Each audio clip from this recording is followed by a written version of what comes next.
colocado, né, já há alguns anos, né, debatendo, discutindo, tentando entender a melhor forma de propor políticas públicas, propor, tanto no legislativo quanto no executivo. A gente tem feito um debate bem abrangente, né, Ivan?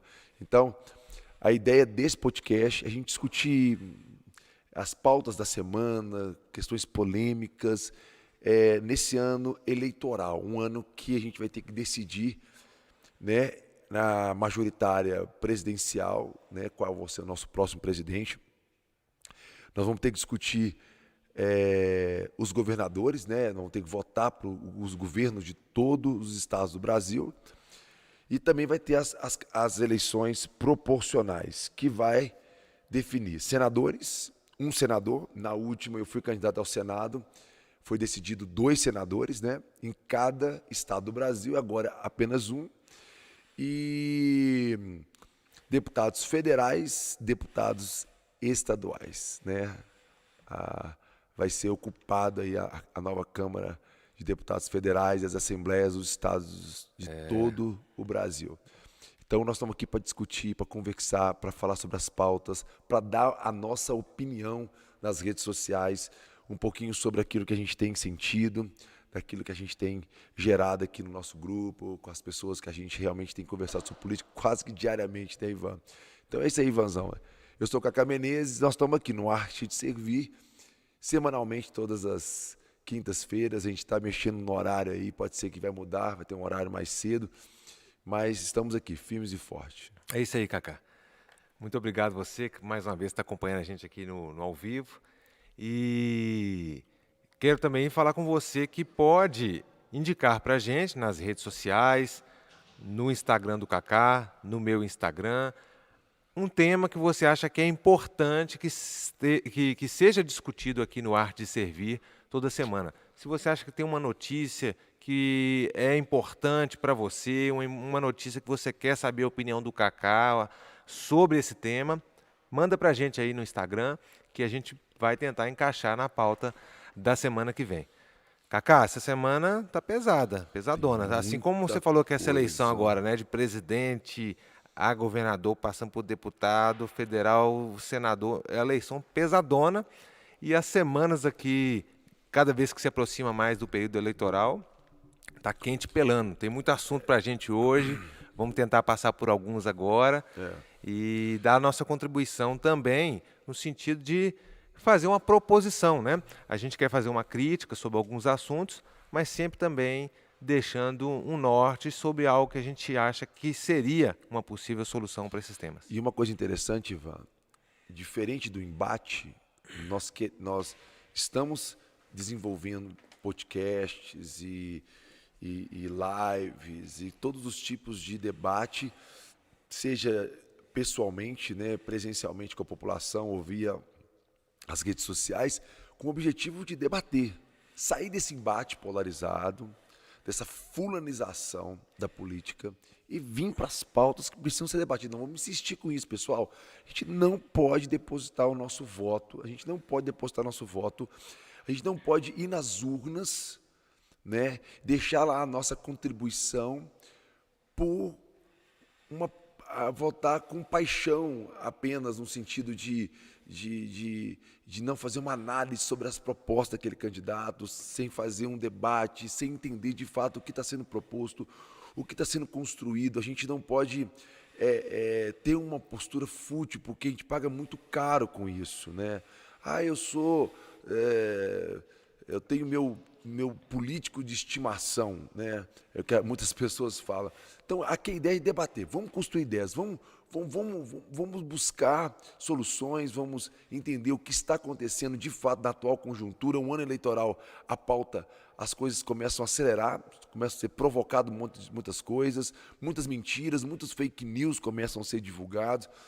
Vamos assim, conversar. A melhor forma que a gente tem de propor e de construir e de renovar a política é conversando, dialogando, debatendo. Então Sim. vamos lá, vamos para as pautas Vamos de lá, hoje. Cacá. Nossa primeira pauta de hoje é algo que você tem convivido com isso, acho que praticamente a sua vida inteira, né, ou pelo menos há mais de 2 décadas, com pessoas que estão à margem da sociedade, no sentido de excluídas da condição de trabalho, de uma condição de ter renda, de ter uma boa moradia, né?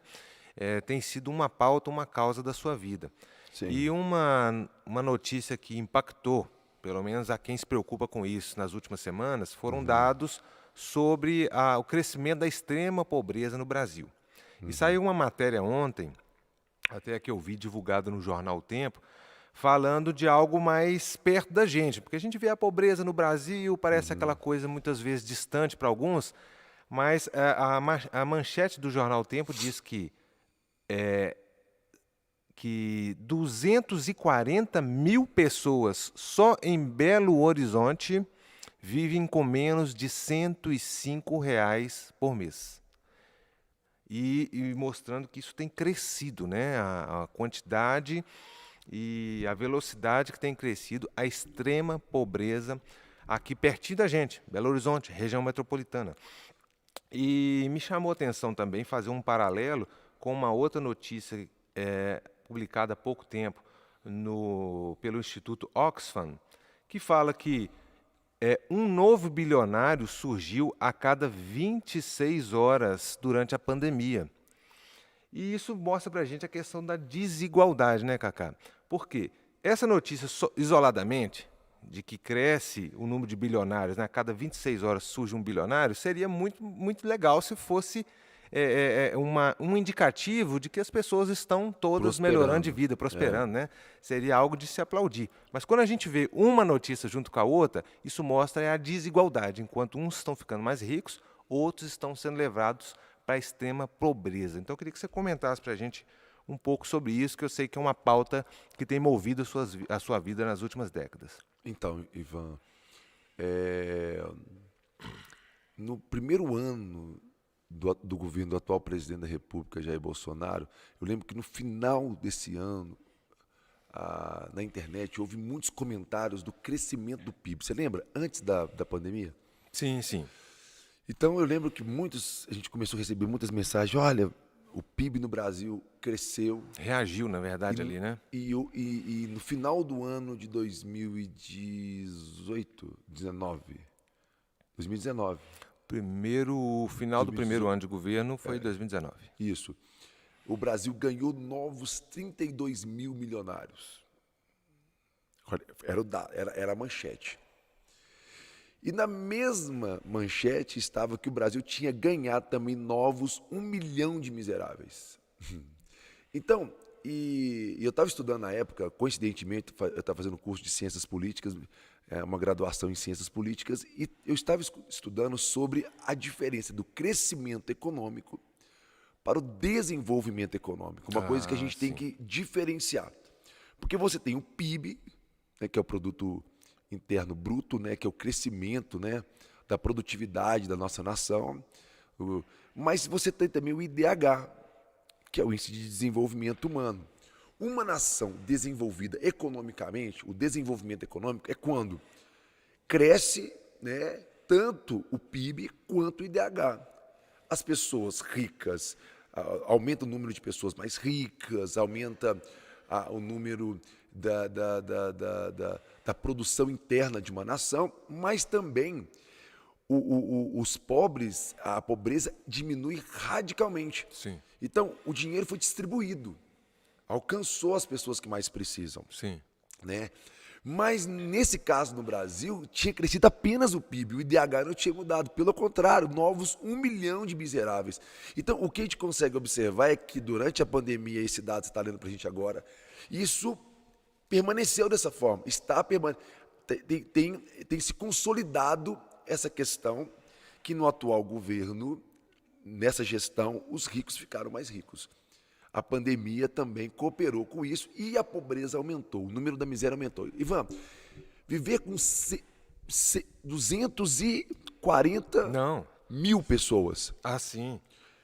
Na região metropolitana, só lembrando que, se eu não me engano, Ivan, existe também um dado muito importante que o Brasil, que Belo Horizonte, na região ali, Nova Lima, na região do Vila da Serra, foi considerada a região, uma das regiões mais ricas, concentração de riqueza do Brasil. Ah, sim.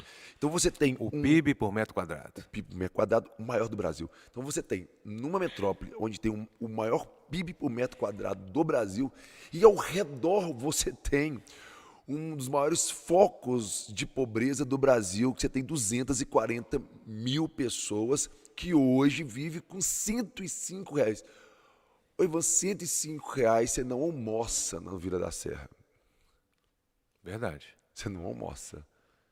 Você paga mais que R$ 105 para você almoçar naquela região ali. Então, o que eu estou querendo colocar é o seguinte: 105, menos de até R$ 105 é abaixo da linha da pobreza. É abaixo da linha da miséria. Então nós estamos falando de pessoas que estão vivendo na miséria. É menos de R$ 3 por dia, ou R$ 3 por dia. O que você faz com R$ 3 por dia? Até porque você deve se lembrar que a gente sempre mediu a pobreza no dólar, né? Mundialmente se pensa, né? Se a pessoa vive com menos de US$ 100 por mês. Aqui nós estamos falando de R$ 100. Se for R$100. converter com dólar, a gente está aí a 25%, menos de 25% do que US$ 100. Então, o impacto disso, nós temos um problema social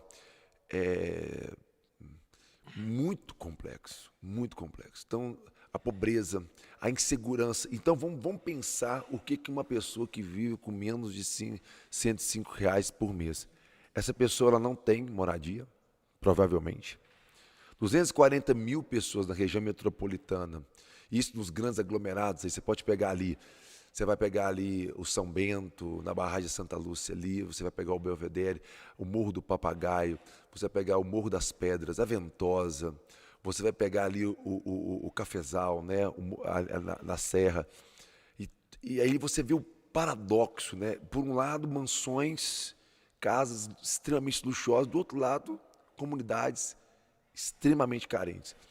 Então, essa realidade nas regiões metropolitanas, e o reflexo disso é muito maior nas divisas, né, Ivan? Tipo assim, Contagem, Neves, à medida que vai saindo da região mais central e vai vindo mais para as periferias, até para cidades que estão na grande região metropolitana, como Santa Luzia, como Neves, como Sabará, Ibirité, Betim, Contagem. Nós moramos aqui na região de Nova Contagem.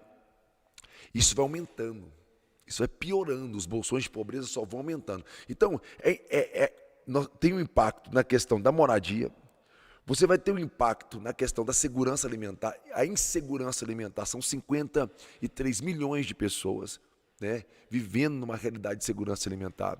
E a insegurança alimentar, ela vai impactar diretamente na educação. Que criança que vai para a escola, as minhas filhas estão estudando agora numa escola pública aqui de Nova Contagem, e ela falou assim, papai, tem alguns coleguinhas nossos na nossa escola que uma das únicas refeições que ele tem no dia é a refeição da escola. Então tem muita criança indo para a escola para almoçar. Nós estivemos lá no Ressaca, na escola. Sim. Como é que chama a escola? E a diretora disse que... Vou puxar o nome aqui, né? São várias escolas que a gente tem visitado nos últimos dias.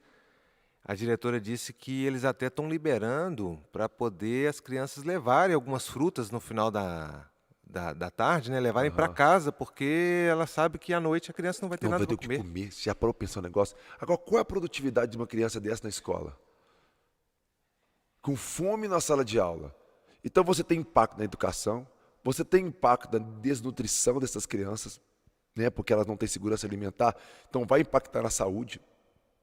Vai impactar também, Ivan, diretamente na questão da segurança. Da segurança pública? É lógico, né? Se você diminui a mesa de jantar, né? Esses dias o Miguel deu uma contribuição legal aqui num dos podcasts. Ele falou assim, tem uma frase que fala, quanto menor a mesa de jantar, maior os muros. Quanto menor é a mesa de jantar do rico, do bilionário, do milionário, quanto Quanto mais Quanto menos pessoas são servidas ali. menos pessoas são servidas, quanto mais concentração de riqueza existe em grupos cada vez menores da população, maior a insegurança, né? Por quê? Porque eu vou ter que aumentar meus muros, porque do outro lado nós temos pessoas vivendo com menos de R$ 100 por mês, pessoas extremamente miseráveis que estão com fome. Isso vai impactar, se você vê o seu filho com fome, isso vai impactar você. Sim. Se você vê sua mãe com fome, sua esposa com fome, isso vai te impactar.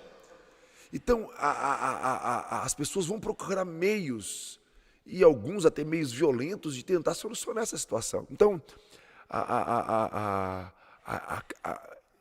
questão da miséria, a questão da desigualdade social, a questão do não desenvolvimento econômico, né, ou então do crescimento econômico e o não desenvolvimento econômico, isso vai criar um problema em cadeia que a gente, hoje no Brasil, é a nossa realidade hoje.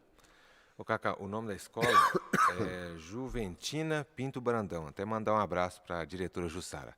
Ô, Cacá, nós vivemos numa sociedade capitalista e das bases do capitalismo é o próprio liberalismo econômico e uma das principais diretrizes dele é que a própria expansão, né, do trabalho, do desenvolvimento ou do crescimento econômico, né, seria uma resposta para que esses problemas acabassem. As pessoas teriam emprego, as pessoas teriam condição de ter suas casas, de ter alimentação. A liberdade, né? Seria Mas, digamos assim, já se passa décadas ou 100 anos que a gente tem séculos, né? A gente aplicando um modelo desse e a gente está vendo que não resolveu. O que você acha que seria uma linha, uma direção para, por exemplo, nos próximos anos o Brasil ter uma mudança numa política relacionada ao desenvolvimento econômico, para que a gente possa ter uma justiça social em relação a essa distribuição de renda? Então, Ivan, são séculos, né, do século XVIII, século XIX, século XX, século XXI, a gente tem séculos que nós estamos vendo o mundo tentando debater, discutir, entender. Por quê? Você fala sobre liberdade, né? Que todo ser humano deve ser livre. O liberalismo econômico, o neoliberalismo também, ele vai defender isso, que todos têm que ser livres para trabalhar, todos têm que ser livres. Gente, olha que legal negócio, que discurso legal. Liberdade para todo mundo, para ganhar dinheiro.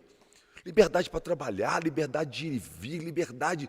Não quero que o Estado não entre em nada da minha vida. Deixa eu ser livre, deixa eu viver, deixa eu resolver meu problema, deixa eu trabalhar, deixa eu ganhar meu dinheiro, enfim. O discurso é muito bonito, né? Do John Locke, por exemplo, um dos pais do liberalismo, né? Agora, a pergunta a mão invisível de Adam Smith, por exemplo, ela coopera com o pobre?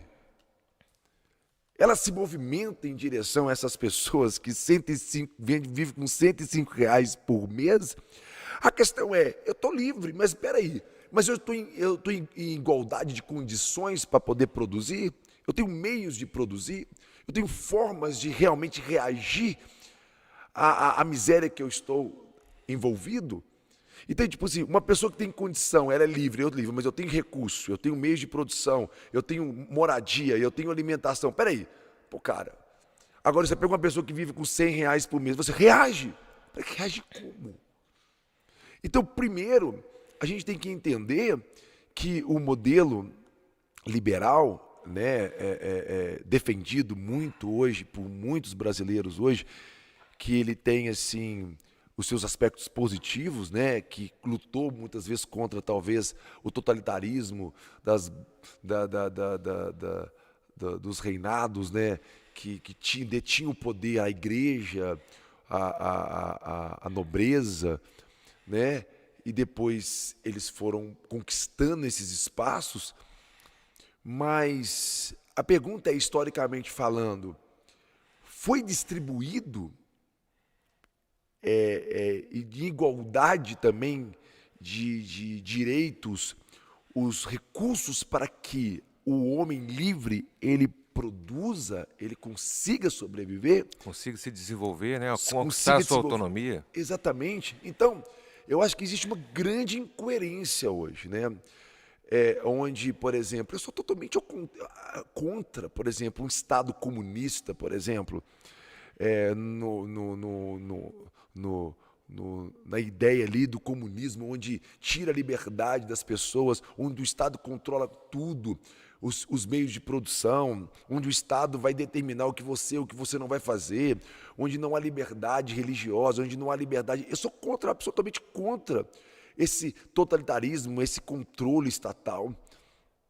Mas em contrapartida, eu também sou contra essa desigualdade social, onde nós queremos diminuir o Estado ou ter um Estado que está a serviço de quem tem o capital, porque, no fim das contas, você vai ter um Estado reduzido no liberalismo, por exemplo, mas esse Estado que está reduzido, ele está a serviço de quem? De quem paga a conta, de quem tem o poder econômico, né?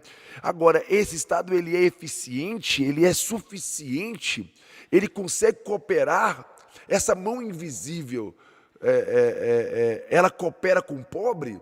Eu não tenho visto isso, Ivan.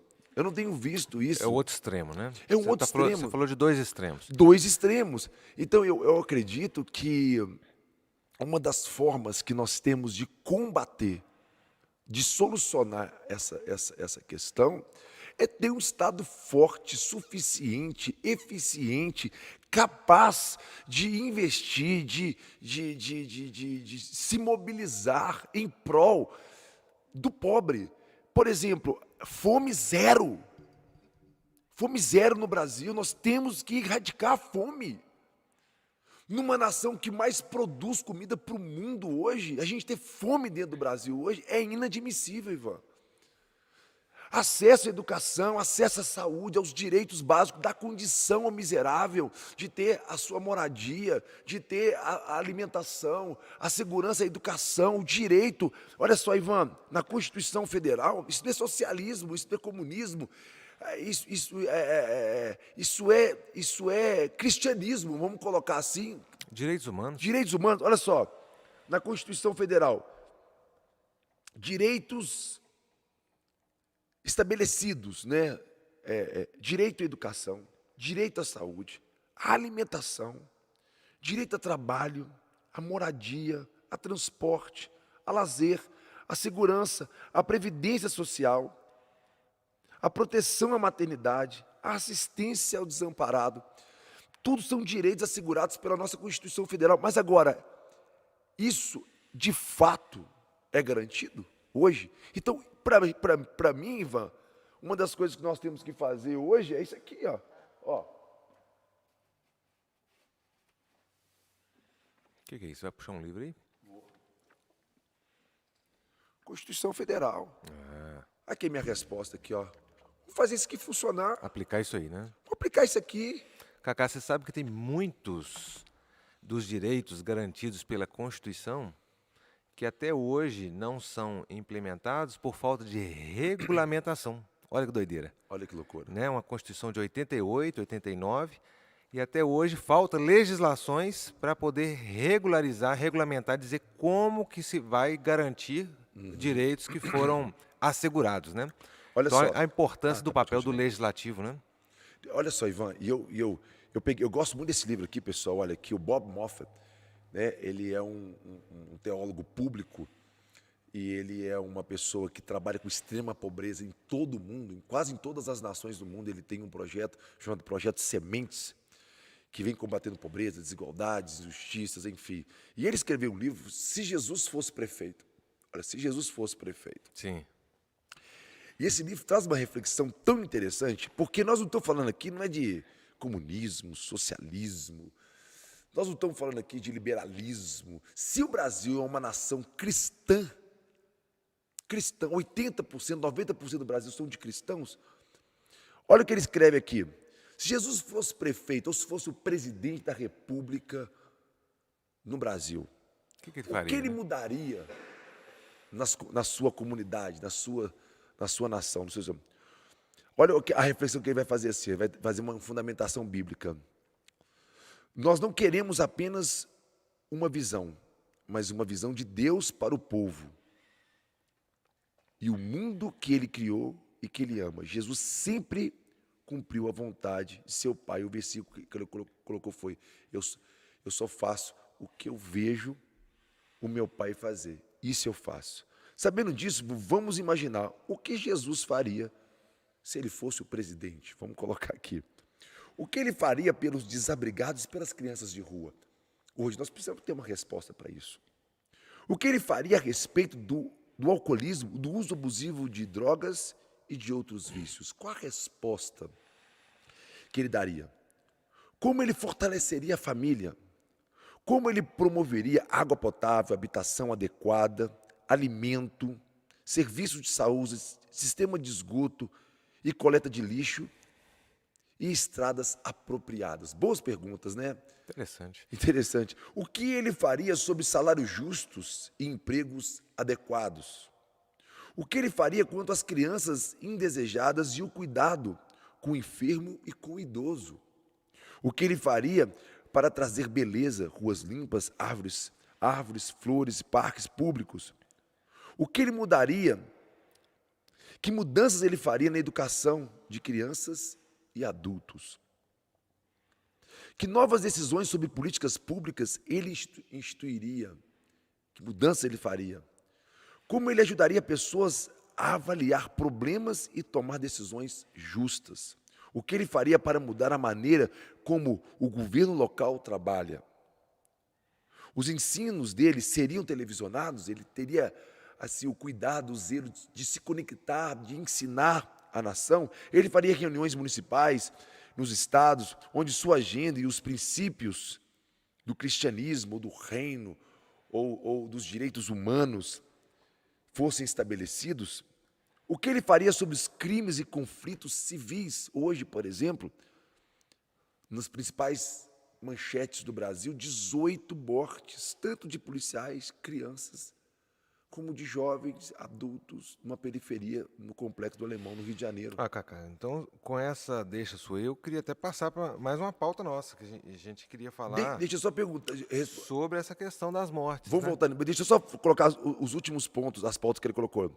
O que ele faria sobre, que mudança ele faria, que orientação ele daria para a polícia em relação e as relações comunitárias? Que mudança ele faria nos tribunais e os sistemas penitenciários? Só um dado, Ivan: no século XVIII, na Inglaterra, o sistema penitenciário era perverso. Foi o maior fluxo de tráfico humano de pessoas. A escravidão estava em alta. Só para a gente entender como é possível, John Wesley, o reavivamento da igreja. John Wesley foi o apóstolo da transformação social. Depois de John Wesley, existe a Inglaterra antes e depois de John Wesley. Será que hoje, se a igreja, se os cristãos realmente se posicionassem corretamente, seria que haveria o Brasil antes e o Brasil depois de um reavivamento? Porque depois de John Wesley acabou a escravidão, através de William Wilberforce, através do parlamento inglês. Depois de John Wesley, acabou com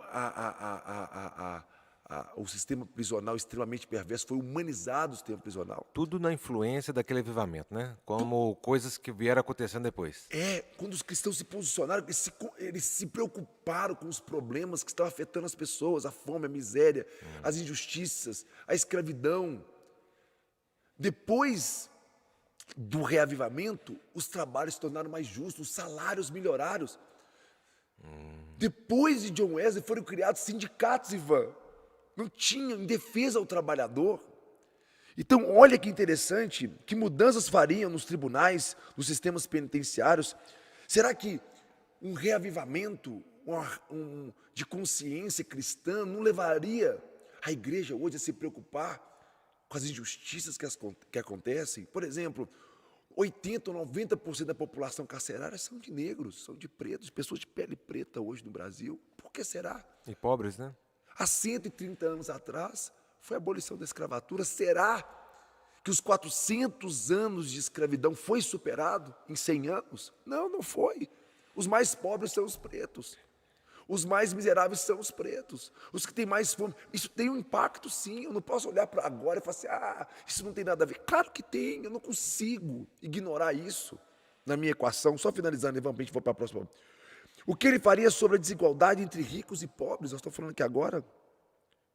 Como a gente da raia miúda seria tratada na comunidade? Como os poderosos se sentiriam a respeito deles? O que ele faria sobre corrupção e suborno? Que regulações ele estabeleceria para o comércio? O que ele faria sobre depressão, solidão, doença mental? Saiu agora essa semana, pessoal, o Brasil batendo recordes de suicídio. O Brasil se tornando talvez uma das nações com maior índice de saúde mental do mundo. Com o maior uso de medicação do mundo. Olha isso aí. Problemas relacionados à saúde mental. Sim, saiu na estatística essa semana. Como ele lidaria com a pornografia, a imoralidade sexual e a prostituição? O que ele faria sobre o uso, sobre o abuso de crianças e cônjuges? Como ele melhoraria a relação social entre os cidadãos? O que ele faria quanto à recreação e entretenimento? Que papel a igreja teria na comunidade? Como ele encorajaria a unidade entre as pessoas, no sentido de acabar com como é que se diz, Ivan? A questão cultural, nós lutamos por uma nação culturalmente diversa, né, com o preconceito cultural, né, tipo assim, enfim. E os seus ensinos e ações colocaria a sua vida em ameaça? O que mudaria na comunidade para refletir as prioridades da administração? Então, me desculpa, Ivan, eu te interrompi algumas vezes. Não, mas essa reflexão é Mas, muito interessante. assim, Eu acho que fica até para interessante, poder são as pessoas que perguntas. estão nos acompanhando pensar aí e comentar com a gente para os próximos podcasts, né? Qual que é a resposta delas para essa indagação, né? E se Jesus estivesse nessa posição, o que você acha que ele faria? É Que muito ele faria? interessante pensar nisso, né? Porque se somos cristãos, se somos uma nação de cristãos e tem aumentado, E quando você fala sobre cristão, para quem às vezes se incomoda um pouco com essa fala desse jeito, né, relacionada à política, substitui isso por amor, pela palavra amor, né? A gente sabe que Deus é amor, mas sim, pensa no seguinte: se você estivesse na posição de prefeito, na posição de governador, na posição de presidente da República, amando as pessoas, sim, né, o que você faria? Né? incluindo, O que você faria a pessoa que está numa extrema pobreza, sendo que você a ama? sim. E se você tem condição de fazer algo? E se você é um político, se você se propôs a ser um servidor público, Exatamente. você está na política se servindo dela ou você está na política para servir o bem comum? E a política hoje, numa nação que tem tantos miseráveis hoje, ela deve ser. Então, a pergunta que você me fez é essa. E essa pergunta que eu venho me fazendo. O que Jesus faria, né, como cristãos, como pessoas que nos propomos a amar? Hoje, o que eu vejo, muitas vezes, é os cristãos, infelizmente, pensando e se preocupando com a sua casa, com a sua mesa. Que bandido bom é bandido morto, aumentando os muros e diminuindo as mesas, buscando prosperidade, fama, reconhecimento.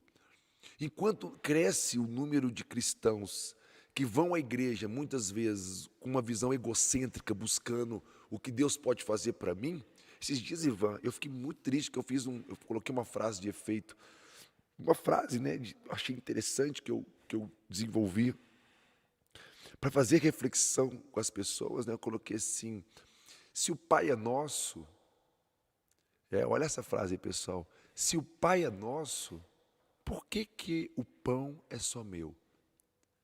É Pai nosso? É pão nosso. O pão nosso E vem a nós. de cada dia nos dai hoje. A própria oração sacerdotal de Jesus, ela envolve o bem comum. É um Pai que é nosso, mas nós pedimos um pão para nós também. Como é que eu posso comer o meu pão na minha casa sabendo que o meu coleguinha, que o meu vizinho está passando fome? Isso nos tira dessa posição de servidores públicos, de pessoas que estão interessadas no bem comum. Aí vem uma pessoa da igreja, um pastor, e colocou assim, e Cacá, essa frase é comunista. Eu falei, não, você está brincando comigo. Você está falando que eu estou citando a Bíblia. Você só colocou assim, se o Pai é nosso, É uma frase, um o post meu, pão, você pode ir no Instagram. Se o Pai é como que nosso, o pão pode ser só meu? se o Pai é nosso, por que que o pão, por que que eu busco, por que que eu me preocupo apenas com o pão para mim? E a reação do cara foi essa. Falou que eu sou comunista por causa disso. As pessoas não conseguem entender que a base de uma preocupação social coletiva, ela nasce do cristianismo. O cristianismo, os homens, o reavivamento de John Wesley, dos moravianos, foi um dos maiores impactos sociais que o mundo já viu. Foi quando cristãos se preocuparam. William Wilberforce, que foi um parlamentar inglês, inclusive eu quero aqui deixar para vocês aqui uma indicação de um filme chamado A Jornada para a Liberdade, que é a história, ou então em inglês está Amazing Grace, que fala da história de William Wilberforce, que foi um parlamentar inglês que ficou 40 anos lutando no parlamento inglês, como se fosse a Câmara de Deputados Federais ou o Senado no Brasil hoje, para a abolição da escravatura, contra os fazendeiros de açúcar, contra os liberais da época, vamos Sim, colocar sim. assim, né? Tipo assim, os donos das grandes indústrias, das grandes empresas, Os conservadores, né? talvez os conservadores, né? Aqueles que estavam querendo conservar as coisas de uma forma, eles queriam conservar o quê? O homem de pele preta trabalhando para eles, uma injustiça econômica absurda, social, uma miséria tremenda para essas pessoas que estavam na escravidão, e o lucro absurdo, a concentração de riquezas para os senhores donos das fazendas, para a nobreza, para a burguesia, né, para a igreja, porque a igreja ela defendia, mas teve um homem chamado John Wesley, que era o apóstolo da transformação, da verdade, e esse homem, ele foi um que incentivou esse parlamentar chamado William Wilberforce, que foi para o parlamento e lutou até a sua morte. Ô Ivan, ele ficou 40 anos no parlamento lutando, 4 dias antes da sua morte, ele recebe a abolição, foi o primeiro abolicionista da história, e depois ele morre. É como tipo assim, está consumado, né? Combati o bom combate, guardei a fé. A causa da vida dele, né? E o Brasil foi uma das últimas nações a abolir a escravatura. Depois de um pouco mais de, talvez, o século XIX, né? O Brasil foi 1888, então, talvez aí Quase 100 anos depois, um né? pouco mais, quase 100 anos depois, veio a abolição. Ô, Cacá, e isso tem reflexos, né, que duram por décadas e às vezes séculos, né? Sim, E outro tema que nos chamou muita atenção nessa semana foi mais uma vez a questão da como que o modelo de segurança pública que nós temos hoje no Brasil, sim, ele não promove segurança. sim, E às vezes ele promove uma insegurança e mortes sim, dos nossos policiais, ou de pessoas inocentes, ou mesmo de pessoas que deveriam de ser presas e cumprir a sua condenação declarada pela justiça, né? sim. Você trouxe uma informação muito importante na semana passada e muito triste, né, de que, infelizmente, hoje o Brasil é uma das nações em que os policiais são os que mais morrem, e isso é muito triste, e também, infelizmente, são os que mais são letais, né? Sim. E hoje mesmo estourou uma operação no Rio de Janeiro, onde tiveram vários mortos que supostamente, né, são bandidos, mas infelizmente também a morte de um policial e de uma criança, uma inocente, né? E ainda fica a dúvida realmente daqueles outros que morreram, se de fato, possivelmente, são pessoas que passaram na linha do tiro, ou se de fato eram criminosos, né? Mas a questão Mas que me mesmo pega os muito, criminosos, Ivan, sim, não, mas isso que mesmo eu estou os dizendo, isso que eu criminosos, quero tipo dizer, assim, que esse modelo, o Brasil não ele tem não traz solução traz para solução. aquilo que deveria de ser, para aquilo para o qual ele foi criado, né?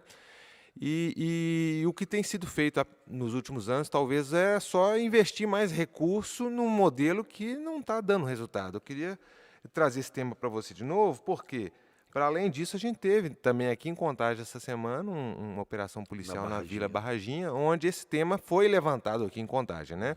O rapaz que foi morto, pelo que tudo indica, realmente por vários relatos, é um dos chefes do tráfico da Vila Barraginha, mas o tema foi levantado porque aparentemente ele estava já desarmado e teria reagido à abordagem da polícia, e nesse momento, quando ele tentou tirar a arma do policial, o policial alvejou ele com um tiro, né?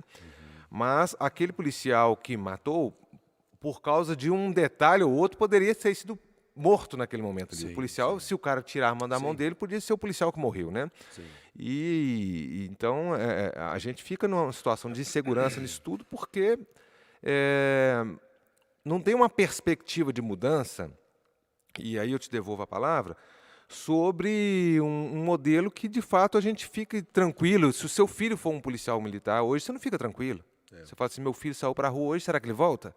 Né? Ou mesmo alvejado por uma bala perdida, né? Ou mesmo essa coisa de morrer um bandido, se for bandido, mas isso mesmo não é solução, porque o modelo não é configurado para que daqui a pouco outro assuma logo o lugar ali e continua o movimento de insegurança, né?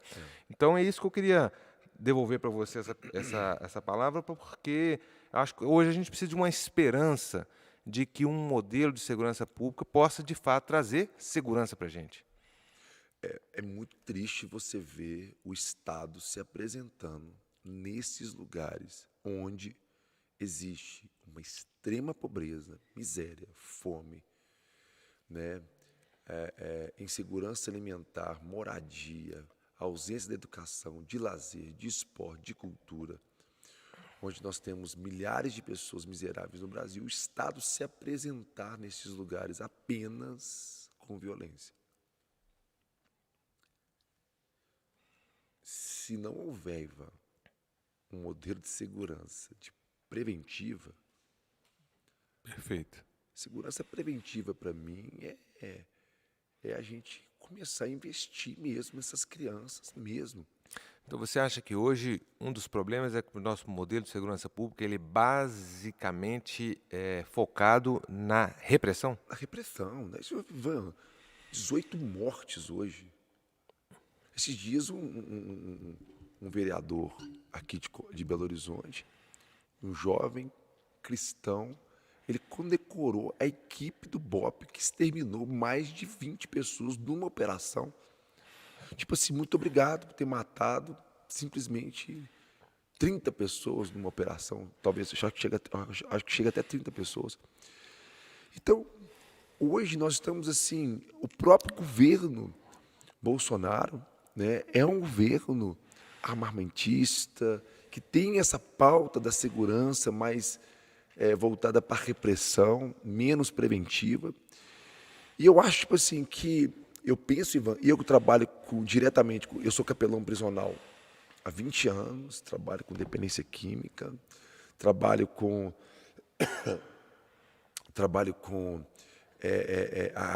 a prevenção à violência. Eu posso falar uma coisa assim, eu vejo que se não houver um modelo de segurança, um projeto de segurança que ele trabalhe com a questão da prevenção, por exemplo, vou te dar um exemplo. Nós precisamos, para reduzir, né, até peguei aqui uma lei que ela não foi concluída, não foi sancionada, que vem sendo debatida, por exemplo, como é que a gente pode reduzir o índice de homicídio para jovens nas comunidades periféricas do Brasil, né? A redução da letalidade da polícia. Nós temos uma polícia que mais mata. A redução da vitimização da polícia. Nós temos a polícia que mais morre. Então, esses policiais que têm morrido na ponta também são vítimas desse mesmo sistema, né?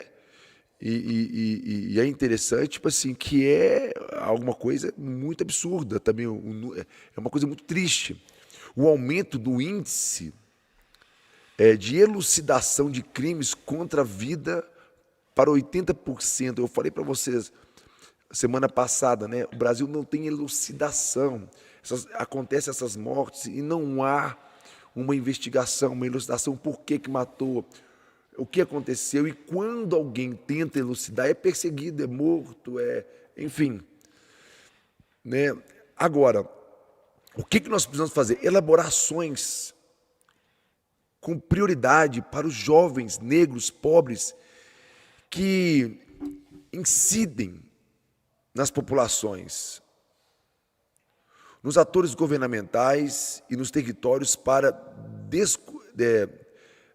desconstruir a cultura da violência de forma a reduzir os índices de homicídios para menos de 10 a cada 100 mil habitantes. Garantir a inclusão e as oportunidades sociais, econômicas e os direitos da população, alvo às ações do plano. Promover transformação dos territórios por meio de ações, projetos e programas que tenham efeito na causa da violência. Promover aperfeiçoamento institucional dos órgãos da administração pública e também da sociedade como um todo, no sentido de efetivar medidas de enfrentamento à violência, às práticas discriminatórias e as suas consequências sobre o indivíduo. Desenvolver programas setoriais e incentivar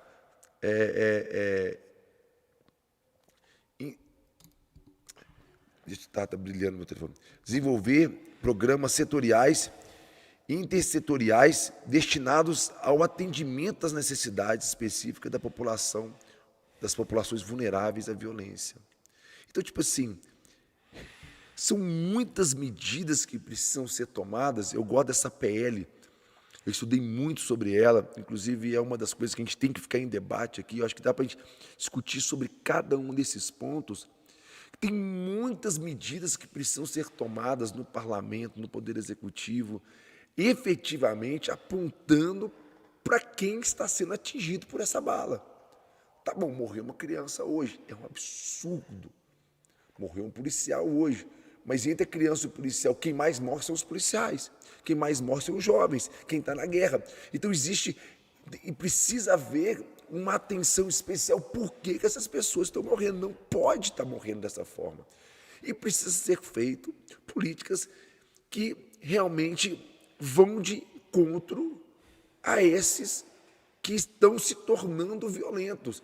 É conseguir ter um olhar da causa e não ficar enxugando gelo.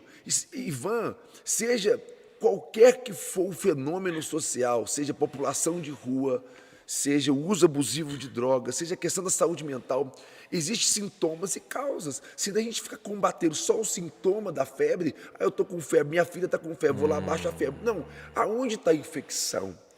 O que de fato aconteceu? Nós temos que atuar nesses lugares. Perfeito. Aonde de fato. E eu vou te falar uma coisa, Ivan, tira uma criança, dê condição para essa criança ter acesso a uma bola, a um violão. Dê condição a essa criança a ter educação de qualidade. Perfeito. Dê condição a esses pais a ter trabalho, renda, moradia. Distribui um pouco dessa riqueza que existe no Brasil, acumulada nos mais ricos. Faz com que essa riqueza chegue na ponta. Cacá, você está dizendo Você então tá que... Ivan, eu te garanto que uma criança, hoje... um jovem não vai pegar numa arma e colocar a sua vida em risco se ele tiver perspectiva de vida. Eu tive 10 filhos que foram adoção social. Muitos dos adolescentes que eu atendi falam assim: Cacá, eu viver até 18 anos para mim é lucro. Viver uma vida que não tem segurança alimentar, que eu não tenho pai, que eu não tenho mãe, que eu não sei o que vai acontecer comigo amanhã, eu nem sei para que eu vou estudar, para que eu vou estudar, se eu não vou ter acesso à universidade, se eu não vou ter salários justos através do estudo. Para quê? O tráfico de drogas me dá pelo menos o quê? Um pouco de emoção agora, droga, sexo, dinheiro, eu consigo pelo menos colocar um boné da Nike, um tênis da Nike, pelo menos por 2, 3 anos da minha vida, mas é melhor do que viver uma vida inteira, igual eu vejo alguns vivendo aqui e não conseguem absolutamente nada, então... É isso que o jovem da periferia pensa, não, na hora que ele... A cultura da periferia pensa assim, viver até 18 anos, pelo menos eu vou me divertir um pouco, depois me mato. Então, coloca perspectiva, esperança, dê para essa criança a condição de sonhar, de acreditar nela, de ver que é possível. Perfeito. Ela não vai colocar a vida dela. A solução, de fato, desse problema Ivan, passa por isso, né? Passa. Ô, Cacá, quando a minha filha tem uma febre, eu dou para ela um analgésico. Mas se essa febre persiste, eu vejo que tem alguma coisa errada. Tem alguma coisa errada. Então eu vou levá-la no pediatra para um diagnóstico mais completo e vai ver se precisa de tomar um antibiótico. Então você está dizendo que quando a polícia sai, né, com uma viatura para ir para uma ação que pode encadear até a necessidade de uma troca de tiros, isso aí é o analgésico. É para resolver o BO ali dali da hora, mas é baixando isso febre. mostra o sintoma está baixando a febre. A gente E a precisa febre de tá ter um matando. trabalho, de ter um diagnóstico maior para ver a causa do problema, para você entrar com algum remédio que vai resolver a Que é causa do lógico. problema. Ivan, a febre está matando. A febre está matando. As pessoas não deixando a febre chegar a 40, 41, 42 graus, está matando. E está mantendo ela ali. E aí, digamos assim, né? O entendimento de que deu certo é quando você fala tantos foram presos, tantos foram mortos. Hoje é entendido como uma vitória do modelo, mas seria uma vitória do modelo de segurança pública se a gente visse que o número de criminosos foi reduzido, não porque o cara foi eliminado, mas porque nem foi criado, né? É lógico. E que ver, na Vila Barraginha, por exemplo, nós estamos falando da Vila Barraginha, né? Lugar que você conhece bem, né? Conheço bem, né? Tipo assim, agora na pandemia nós aproximamos muito da comunidade da Vila Barraginha por questões de alimentar, segurança alimentar, muita gente não teve que comer. Então a gente conseguiu ali algumas toneladas de comida durante a pandemia, fomos distribuir comida aqui e dali, e a gente conhecia algumas pessoas, teve aquela catástrofe, né?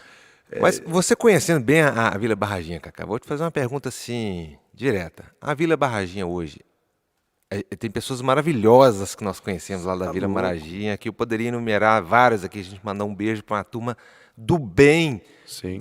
que vive dentro da Vila Barraginha, que são a maioria, né? Sim. A maioria. Mas a Vila Barraginha hoje, pela estrutura interna social que você conhece lá dentro, da pobreza, da forma como a moradia ali é precária, a dificuldade de acesso à educação, à saúde. A Vila Barraginha é uma geradora de possíveis criminosos? Sim, tem muitos. Por quê? Muitas crianças ali, criadas por suas mães, né? Muitas. Uma mãe que tem 4, 5, 6 filhos, que o pai está preso. Que não tem renda para comprar comida. Muitas vezes eu me sinto impotente, mano. Tipo assim, a gente ajuda, pagamos aluguéis, damos cesta básica. Mas tem uma hora que a gente não tem condição financeira também. Eu esgotei, tem hora que eu esgoto todos os meus recursos, mas a demanda é muito grande. Idosos, né, crianças, mulheres, principalmente, para mim, Nova Contagem, Barraginha e todas essas comunidades hoje, a quantidade de mulher viúva, de marido vivo, né, Sim. de homem, que tem filho com 2, 3 homens ao longo da sua história, que tem seus 4, 5, 6 filhos, que não tem condição Sem de referência trabalhar, de pais, que não tem condição de estar sem- desempregada, que vive de auxílio. Que não consegue sair para trabalhar, né, Cacá? Ivan, como é que... Nem se tiver o Ivan, você tem emprego, uma filha. ela consegue Me ir, fala, né? Ivan, você tem uma filha. É Eu difícil. não vou citar o nome não, mas quem é da Barraginha sabe que a gente tem tentado ajudar algumas pessoas. Mulheres que têm 5, 6 filhos, cara. Que perdeu, aí vem uma enchente e rebenta a casa da mulher. O pouco Aí- que ela tem, vai. Não, aí ela tem 5, 6 filhos. Aí vem uma chuva, que foi em 2000 e... Nós tivemos 2019, nós tivemos 2020, É. mas a 19 é a mais recente que lavou tudo lá, né? Quebrou a casa. E aí aquela mulher que não tinha segurança alimentar, que tinha pelo menos um teto, pelo menos moradia que ela tinha, Um fogão, uma geladeira. acabou tudo, Ivan, derrubou tudo, quebrou tudo. Né? Sim. Então, tipo assim... Então, as- esses filhos delas estão jogados nessa vulnerabilidade para que ela faz o que ela- potencialmente as mães amanhã as ele mães- ocupe o espaço desse a outro gente cara tem que que... dar, a gente tem que dar, que morreu, né? A gente tem que dar muita moral para essas mães, porque elas fazem o que dá. Mas a grande questão é, tem o tráfico de drogas, tem a violência, tem as facilidades. Essa mãe, ela vai segurar até a hora que ela conseguir segurar. Em determinado momento, o menino se torna autônomo, jovem, adolescente. Adolescente é difícil.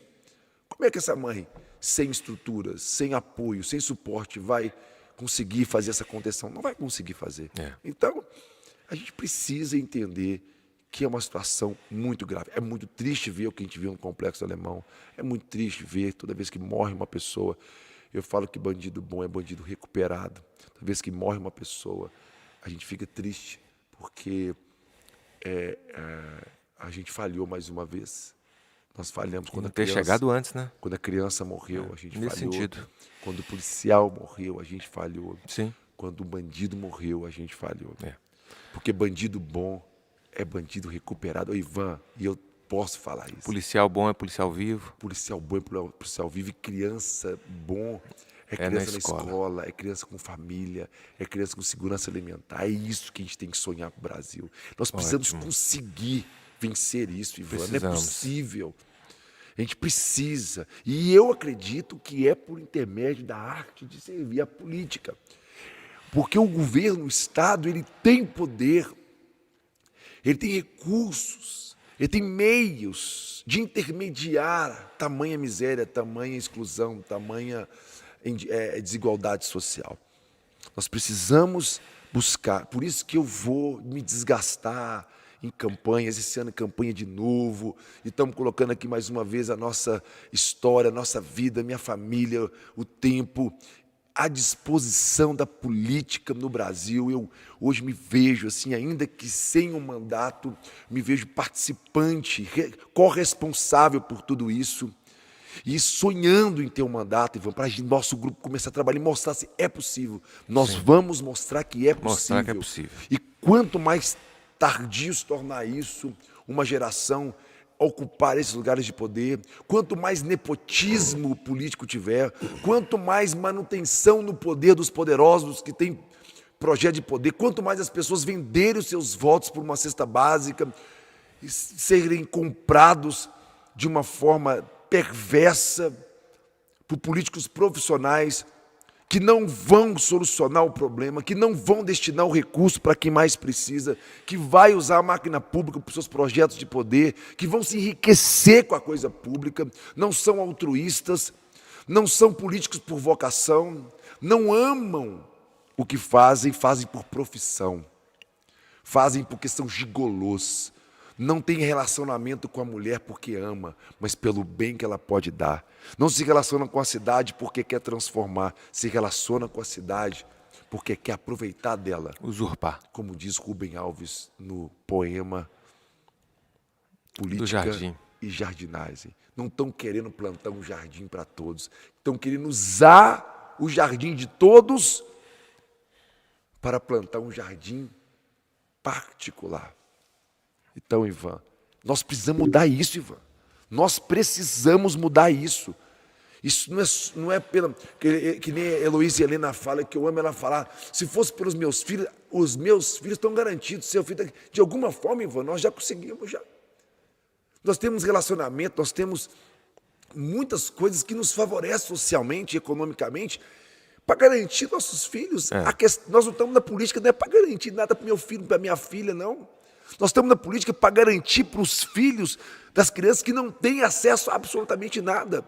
Por isso que nós queremos hoje, nós temos falado, nós vamos para dentro, o nosso mandato vai ser o mandato das periferias. Ivan, o nosso mandato vai ser o mandato das periferias. Vai ser um mandato que vai ter gabinete dentro de comunidades, próximo a população. Então, Isso queima é a meu arte coração. de servir. Queima meu coração isso. E eu sei que queima no seu e no grupo que nós temos construído, queima no nosso coração. Nós estamos aqui trabalhando para isso. Eu não estou querendo, Lula ou Bolsonaro. Ô, bicho, eu estou igual Jesus em Mateus 11. Enquanto João Batista estava querendo lá confrontar Herodes, Herodes, você ficou com a filha da sua mulher, você está com pecado moral. O João Batista estava preocupado com essa pauta moral e Jesus estava e foi preso. Aí, de repente, Jesus estava lá bem trabalhando e vem os discípulos de João Batista perguntando: ô Jesus, João Batista está perguntando se você não vai lá discutir essas questões morais lá com ele. Ele falou: meu querido, vai lá para João Batista e fala para ele o que vocês estão ouvindo e vendo. Olha, estou levando saúde, o cego, o surdo, o leproso, o doente está sendo curado. Foi curado. Eu estou levando segurança alimentar, o pobre, o necessitado está sendo alimentado. Eu estou levando esperança. Aqueles que estão sem esperança. Sem esperança. Vai lá para o João Batista e fala assim: olha, João Batista, enquanto você está preocupado, você está viajando, cara, você está viajando. Que eu sou Elias, deixa eu te falar uma coisa: o Elias é você, eu sou o fogo. E por onde o fogo está passando, está transformando. Nós precisamos entender, Ivan, que enquanto a igreja está envolvida nessa pauta moral. Ô, Cacá, dentro disso tá aí, eu vou entrar com você aqui talvez na nossa última pauta de hoje, tá? Que é um tema que foi colocado essa semana e repercutiu muito, né? Até em jornais pelo Brasil todo, que é um posicionamento da Igreja Presbiteriana do Brasil. Eu coloco esse tema aqui para você porque foi um tema relevante na semana e você, como um teólogo, mas também como um cientista político que podia comentar para a gente sobre isso, né? Tem um relatório de um grupo da Igreja Presbiteriana do Brasil, que é uma das principais denominações, né, evangélicas brasileiras, que fez um relatório contra a esquerda. Sim. Um relatório contra a política de esquerda do Brasil, e aí entra essa questão de comunismo, de socialismo, etc. E eles remeteram esse relatório ao Supremo Concílio da Igreja Presbiteriana Brasileira, indicando, inclusive, que eles formem uma comissão interna para, aí até abrindo aspas, né, barrar a adesão de membros a candidatos de esquerda. Cacá, isso é uma preocupação que, de fato, deveria de ser colocada desta maneira dentro de uma instituição religiosa hoje no Brasil? Então, eu vou ler um comentário do meu amigo Zé Bruno. Zé Bruno, obrigado pelas suas contribuições de teologia pública, ter produzido tantos posts interessantes. O Zé Bruno me pautou hoje. O Zé Bruno e o Antônio Carlos Costa, os dois me pautaram hoje sobre esse assunto. Inclusive, Antônio Carlos Costa teria muita propriedade de colocar isso mesmo, porque além de ser um cristão evangélico, pastor, ele é presbiteriano. Recente, ele saiu, né? Não é mais. Né? Sim, mas de origem presbiteriana. Ele deixou a igreja presbiteriana justamente para ficou sem espaço lá dentro. Para ser parte de um tipo de igreja não conformista com o atual estado, o comportamento que a igreja tem se posicionado hoje. Mas eu vou pegar o comentário do Zé Bruno, que eu gostei muito sobre esse assunto. Ele diz assim: com vista no que você acabou de ler desse conselho, esse concílio supremo que quer combater essa questão dos candidatos ou de membros, de pastores da esquerda, né? O documento polêmico revela uma preocupação anacrônica, pois o comunismo não é e nem é de longe uma ameaça ao Brasil. É bater em um cachorro morto. Boa. Mas o autoritarismo, o nacionalismo e o conservadorismo bolsonarista o são. E são visíveis, e são vivíssimos. E assim, as ideologias progressistas possuem pauta que são incompatíveis com a fé cristã, mas não só elas. Um exemplo são as políticas identitárias. Além disso, o documento traz consigo, ao meu ver, dois erros crassos, grossos. Confundir esquerda com comunismo, como se todo progressista defendesse o comunismo. Assumir que o pensamento de esquerda seja uma cosmovisão mais ignora que as ideologias mais de direita também podem ser. Sim. Então, esse ponto para mim foi um ponto principal. Tipo assim, vocês estão falando que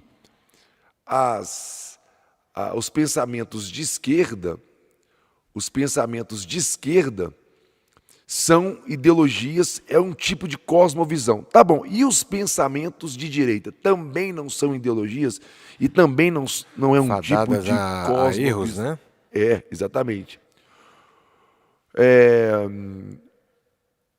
Um pedido dessa natureza revela uma seletividade ingênua ou intencional, Deus sabe, e também que a cosmovisão que elaborou o documento deixou de fazer o dever de casa, inclusive por não consultar as suas próprias tradições reformadas, que não tem uma ideologia para chamar de sua, dá ênfase ao pensamento de esquerda, mas ignorar as ideologias de direita é cometer um pecado de agir com dois pesos e duas medidas. Concordo 100%. Cacá, dentro disso que você está falando, eu lembrei de um comentário de um amigo meu, até mandar um abraço para ele, um abraço para o Toninho, Antônio José. Ele colocou um Twitter dizendo o seguinte: o evangelho não é de esquerda, mas também não é de direita. Exatamente. Ideologias humanas são falhas. Sim. A mensagem de Cristo é perfeita. É perfeita.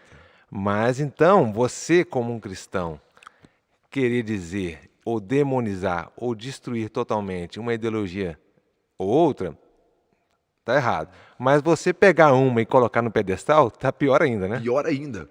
Eu lembro de um fato teológico, bíblico e profético, que é depois de 490 anos de desobediência do povo de Israel, através do imperador Nabucodonosor, do rei Nabucodonosor, e Deus levou a Israel ao cativeiro babilônico. E o cálculo era, o povo tinha deixado de guardar o ano sabático por 490 anos, e dividido por 7, que seria 7 em 7 anos, daria 70 anos. E Deus colocou o povo no cativeiro por 70 anos. E Daniel sabia o tempo de cativeiro. Depois de 70 anos de cativeiro, Daniel ele consulta as escrituras e o que ele identifica? Ele fala, opa, o cativeiro acabou.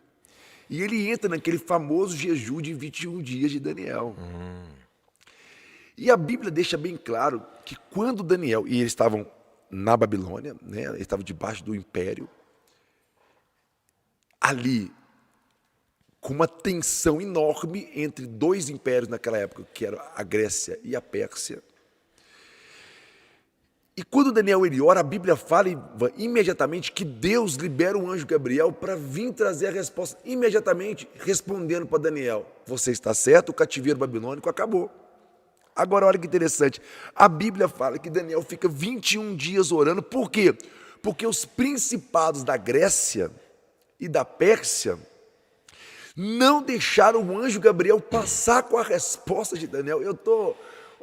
Ivan, é como se nós estivéssemos aqui como Daniel em jejum, pedindo a Deus uma resposta para o Brasil, só que os principados da esquerda e da direita, o da Grécia é os principados da esquerda, os principados da cultura, o principado, porque a Grécia vai falar da questão cultural, e o principado da Pérsia são os militares, o poder ibérico. Então era cultura contra a força militar, né? Era esses dois impérios que estavam disputando aquele território, enquanto Deus não conseguia trazer a resposta para o profeta Daniel. Eu falo que nós estamos mais ou menos assim hoje.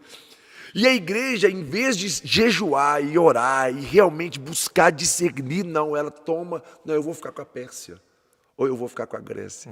Não, nós precisamos da mensagem de Gabriel. Nós precisamos buscar o que Deus está fazendo, porque nenhuma dessas duas ideologias... Quem são os pais, de fato, do liberalismo econômico?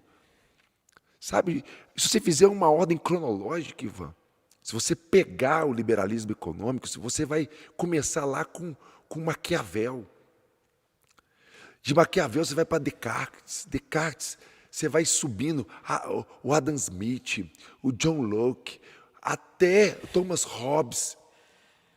Você vai construindo a estrutura liberal, você vai ver que a raiz disso não é cristã, pelo contrário, o próprio Hobbes, ele vai refutar a tradição cristã calvinista. Na época o pai dele era calvinista, indo contra uma tradição que era uma tradição naquele momento, que fundamentou Calvino, que fomentou homens como Johannes Althusius, como Abraham Kuyper, mais depois de um bom tempo, mas também que influenciou John Wesley e vários outros homens que mudaram o mundo na sua época através de uma fé cristã, e que não está fundamentado no comunismo de Karl Marx, que não está fundamentado na luta de classes, que não está fundamentado nesse Estado comunista, nessa ideia do marxismo. Não está, Ivan. São tradições com fundamentos completamente fora do que realmente, o que eu acredito pode acontecer no Brasil, é que se acontecer um reavivamento como o John Wesley, social, onde a pauta do necessitado, do pobre, inclusive o socialismo não é comunismo. Os pais do socialismo não são marxistas, não são comunistas. O socialismo é uma coisa que o socialismo tem uma ênfase, tem uma raiz muito mais cristã do que comunista. E inclusive os principais movimentos socialistas, né, do Brasil pós o Brasil redemocratizado, né, não são um socialismo que quer ser uma ponte do capitalismo para o comunismo, mas é um socialismo que quer pegar o capitalismo e dar uma abrandada para que ele não seja o capitalismo, né, que vai levar ao capitalismo selvagem, né? Lógico. Aquela música, né? Homem primata, capitalismo selvagem, né? Ou seja, o extremismo do capitalismo é um capital onde mata também. Exato. E onde o que está morrendo, se vira, se está morrendo aí, rapaz, arranja um emprego aí e vai lavar um carro e não vou estender a mão para você porque eu estou olhando aqui o meu capital. A mão invisível, então, o capitalismo selvagem. Nunca estende para essa turma. Pelo contrário, a mão invisível está armada, né? Ela está exterminando essa turma. Então, muitos dos socialistas do recente Brasil não são essa ponte para o comunismo, mas sim um abrandamento, um socialismo mais de abrandar o capitalismo selvagem, né? Mas voltando aqui à provocação que eu fiz, eu acho que é muito interessante, tem um ditado popular que fala, né? Você pega e joga a água suja fora junto com o neném, né? Como é que é isso? Não, você joga fora o... Você tá lavando a bundinha do neném com cocô ali. Isso. Aí a água suja... a água sujou. Aí você joga fora a água... a pessoa fica irritada com a água suja, ela joga a água junto com o neném. Isso tem acontecido, eu acho que tira a água suja e deixa o neném lá. Na visão hoje que muitos têm, né, das políticas, das ditas políticas de esquerda, né? Porque às vezes o cara pega e joga tudo fora. Então acontece o seguinte, o cara está incomodado com o feminismo, mas ele joga fora o feminismo e joga fora toda a pauta de luta das mulheres. As políticas identitárias, aí por exemplo, são bolhas das bolhas, né? Isso. Tipo assim, que aí eu vejo um grande problema, porque hoje você tem uma necessidade muito grande de reformar, de reafirmar várias das lutas das mulheres. São você políticas tem a afirmativas. necessidade de afirmar várias das lutas das populações periféricas e negras. Sim, Então, quando sim, você pega e joga isso tudo fora, você está cometendo uma outra injustiça. sim. Então, Cacá, o que você está querendo É dizer complexo, Ivan. é que quando a igreja faz um movimento desse, ela meio que está jogando tudo fora do lado de cá e está aderindo a um outro extremo que também tem as suas complexibilidades e erros, né? Muitas. É isso que você está querendo dizer? Exatamente. A gente precisa buscar o debate, construir de fato. E muitas vezes, assim, a gente tem visto um grande equívoco, né? E eu acho que nós vamos sofrer muito por não estar de fato como Daniel, jejuando e orando e tentando ouvir a voz do alto. Nós estamos buscando segurança, nós estamos buscando quem vai ser melhor para nós, para mim, né? E eu não estou pensando no pão nosso. Então, Ivanzão, então é isso. Eu acho que nós conseguimos vencer a nossa pauta de hoje. Mais de 1 hora de podcast de novo, Ivanzão. E passa rápido, né? Passa rápido. Tá sendo muito bom, viu, pessoal? Então, você que está aí escutando a gente, compartilhe. Isso. Mande a pergunta. Se você não é obrigado a concordar com a gente, você pode ir lá no YouTube, deixar lá, eu não concordo com isso, concordo com aquilo. Vamos debater, vamos conversar. Vamos trocar uma ideia, mesmo. vamos Isso construir aqui juntos. é um podcast de opinião, né? Onde você está Sim. colocando a sua opinião, eu coloco a minha, mas a gente quer realmente receber também a sua. Se você pensa diferente, a gente pode trazer aqui Sim, vamos. algo que... Não sendo os haters que estão querendo só O hater vem só para desconstruir, né? Só para desconstruir, para polemizar, né? Se você quer realmente construir, você quer Colaborar não na concordo com construção de uma ideia que possa e a gente gerar um e outra resultado coisa, diferente no talvez Brasil. a gente não pensa igual em tudo, mas existe uma convergência suficiente de pensamentos que gere pautas programáticas que a gente vai caminhar junto. Eu sou pré-candidato a deputado federal, eu preciso mesmo interagir com as pessoas que têm um mínimo de pauta que tenha convergência. Perfeito. Não precisa concordar com tudo, mas pelo menos se a gente concordar com as questões fundamentais que precisa de mudança, eu quero sim estar junto com essas pessoas para a gente construir através de experiência, também não é através de ideologia, não. Ficar aqui filosofando, não, é prática. Né? Vamos para a comunidade, vamos para os presídios. Que isso realmente é que acho que incomoda você, Cacá, e me incomoda muito, porque são ideias lançadas de maneira desproporcional e irresponsável. Muitas vezes a gente vê, né, que não vão gerar uma mudança que de fato solucione problemas. Isso. Né? Então isso é que realmente nos incomoda. Então a gente tem problemas imensos realmente no Brasil, complexos, né, que foram criados por causa de ações erradas, Sim. num passado recente, num passado distante. Mas a gente vê hoje gritos e que não são paralelos a soluções que de fato possa mudar a realidade das pessoas e trazer realmente um amanhã melhor.